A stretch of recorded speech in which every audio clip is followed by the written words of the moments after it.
आज क्लास में हम कक्षा में पढ़ेंगे कविता कन्यादान, जिसके लेखक है ऋतुराज। इस कविता में माँ बेटी को स्त्री के परंपरागत आदर्श रूप से हटकर जीने की सीख दे रही है। एक माँ अपनी बेटी को स्त्री के परंपरागत रूप से हटकर जीने की सीख देती हुई कहती है, इसमें कवि का यह मानना है कि समाज व्यवस्था द्वारा स्त्रियों के लिए जो प्रतिमान गढ़ दिए गए हैं वे आदर्श के मुलम्बे में बंधे हैं। मतलब ये काम है, ये स्त्रियों ने ही करना है और ऐसा ये चीज स्त्री नहीं कर सकती। में उसको बदलते हुए माँ ने अपनी बेटी को सीख दी है। कोमलता के गौरव में कमजोरी का उपहास छिपा रहता है। मतलब उसको कमजोर समझते हुए उसको कोमल समझते हुए उसको कमजोर साबित कर दिया जाता है। लड़की जैसा ना दिखाई देने में आदर्शीकरण का प्रतिकार है। माँ अपनी बेटी को कहती है कि तुम लड़की हो पर लड़की जैसी दिखाई मत देना। इस पंक्ति में आदर्शीकरण का प्रतिकार है, उसे एक आदर्श स्थापित करने के लिए बोला है। बेटी जो है वो माँ के सबसे निकट और उसके सुख दुख का सबसे बड़ा साथी होती है। और इसी कारण इस कविता में कवि ने भी बेटी को माँ की पूंजी कहा है। अंतिम पूंजी मतलब जब बेटी का कन्यादान कर देती है माँ, तो ऐसा प्रतीत हो रहा है उसे कि उसने अब उसके पास जीवन में शेष कुछ भी नहीं रहा है। उसे अपने जीवन की पूरी पूंजी और एक अंतिम पूंजी जो उसके पास बची थी वो भी उसने दे दी है। माँ अपनी बेटी को विवाह के समय सीख देती है और अपनी अंतर्वेदना को प्रकट करती है। माँ की वेदना इतनी तीव्र है कि इसे बताने के लिए प्रमाण की आवश्यकता नहीं। कोई भी माँ अपनी बेटी को जब बेटी की विदाई करती है तो उसकी वेदना, उसके दुख इतना तीव्र होता है कि हमें उसके लिए किसी प्रमाण की आवश्यकता नहीं है। कोई एग्जाम्पल नहीं चाहिए उसके लिए, कोई प्रत्यक्ष नहीं चाहिए। वो नेचुरल है सब कुछ। यह पीड़ा स्वाभाविक होती है। माँ को ऐसा लग रहा है जैसे उसकी बेटी जो है उसके जीवन की अंतिम पूंजी पूंजी है, अभी भी वह दान में दे रही है। माँ के अनुसार बेटी बहुत ही सरल है, समझदार नहीं है, भोली है।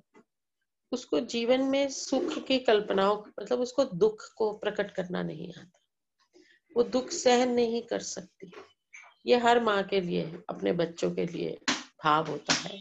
उनको ये लगता है कि अच्छा परिवेश हो, सुखी परिवेश हो तो हमारे बच्चे जो हैं अच्छा जीवन यापन कर लेंगे। पर लेकिन अगर कभी कोई दुख आया तब हमारे बच्चों के लिए मुश्किल हो जाएगा। इस कविता में माँ अपनी बेटी को यह भी सीख देती है कि पानी में झांक कर, मतलब जब तुम पानी में अपनी छवि को देखोगे तो जो तुम्हारी शक्ल तुम्हें अपनी छवि दिखेगी, उस सुंदरता को देख के तुम रीझ मत जाना। मतलब तुम ये मत सोचने लग जाना कि हाय मैं कितनी सुंदर हूँ, बल्कि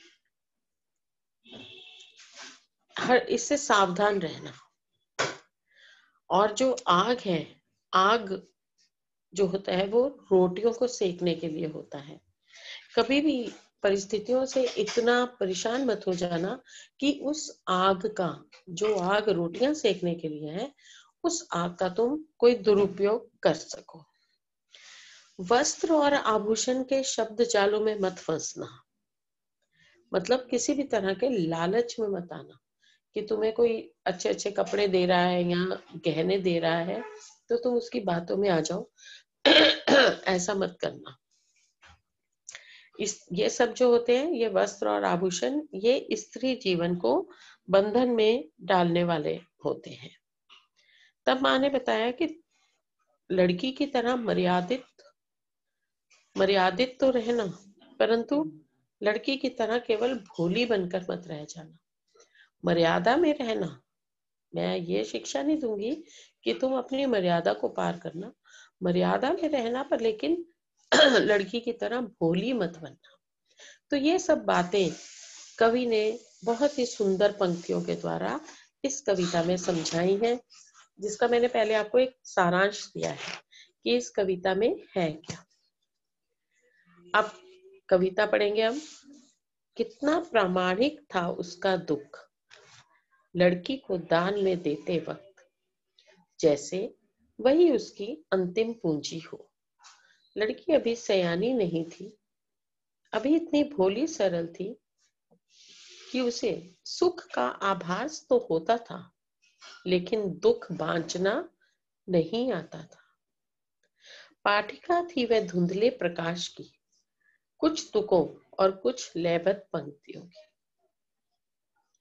इसके आप पेंसिल लेके इसके पहले शब्दों के, कठिन शब्दों के अर्थ लिख लो इस काव्यांश के। प्रामाणिक होता है स्वाभाविक, यथार्थ, जो हमारे सामने होता है। पूंजी होती है धन, पूंजी होता है धन। सयानी का मतलब समझदार।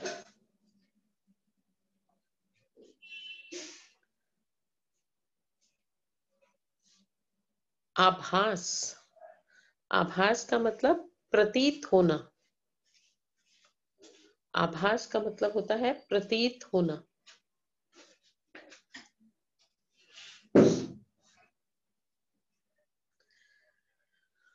बांचना, बांचना का मतलब समझना, समझ पाना।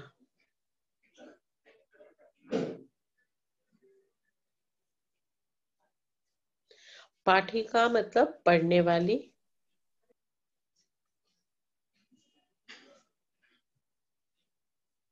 और लयबद्ध, लयबद्ध मतलब लय में आबद्ध है, मतलब लय में बंधी हुई।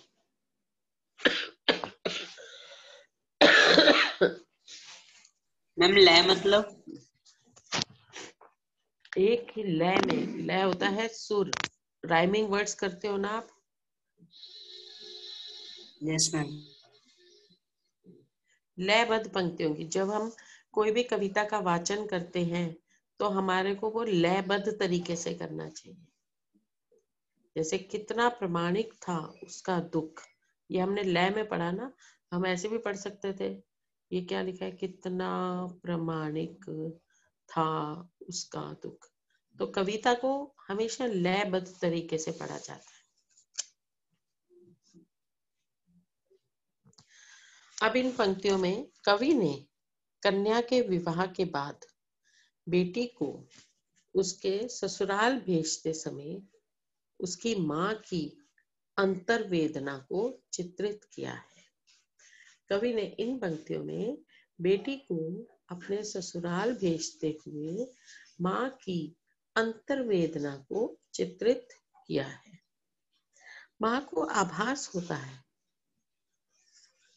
कि उसने अपनी पूंजी को भी दान दे दिया। अंतिम पूंजी, जो आखिरी बची हुई पूंजी थी, उसको भी दान में दे दिया। उसके पास अब कुछ भी शेष नहीं बचा जिसे वो अपना समझ सके। उसके हृदय में एक दुख फूटता है। उसको ऐसा लगता है कि बेटी अभी उसकी सयानी नहीं हुई है, जैसे वही उसकी अंतिम पूंजी हो। लड़की अभी सयानी नहीं थी, अभी इतनी भोली और सरल थी। मतलब उसके मन से ये बात निकलती है कि उसकी बेटी अभी सयानी नहीं हुई है। सयानी का मतलब बताया था मैंने आपको, समझदार, योग्य नहीं हुई है। वह इतनी भोली है कि सुख की कल्पना तो करती है।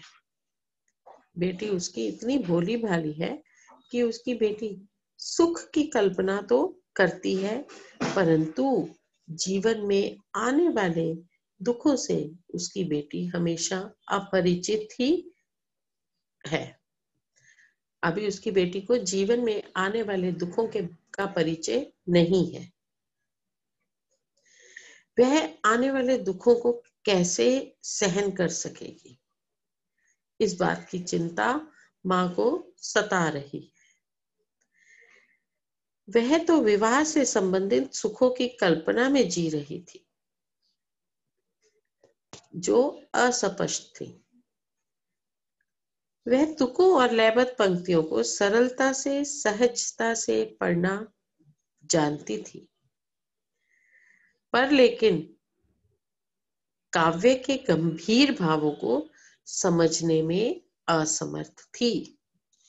इस पंक्ति को पहले वाली पंक्तियों के साथ ही हम मिला सकते हैं कि उसे सुख का आभास होता है, पर दुख बांचना नहीं आता, दुख अभी उसको सहन करना नहीं आता।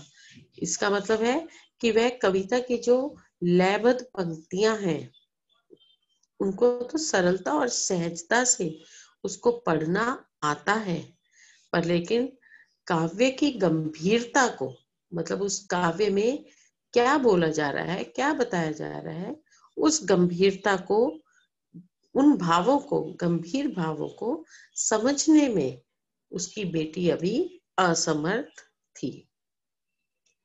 अतः बेटी ससुराल में सहज सुख की कल्पना कर रही थी। बेटी जो थी उसको ये लग रहा था मेरी शादी हो रही है, मेरे को बहुत सुख मिलेगा, ससुराल में बहुत सुखी रहूंगी, पर लेकिन जो अस्पष्ट थी उसका किसी को नहीं पता, किसी को भी ये बात स्पष्टता नहीं है कि आगे क्या होने वाला है। ससुराल की जो कठिनाइयां हैं उनसे बेटी परिचित नहीं थी। यह पहले काव्यांश का सरलार्थ।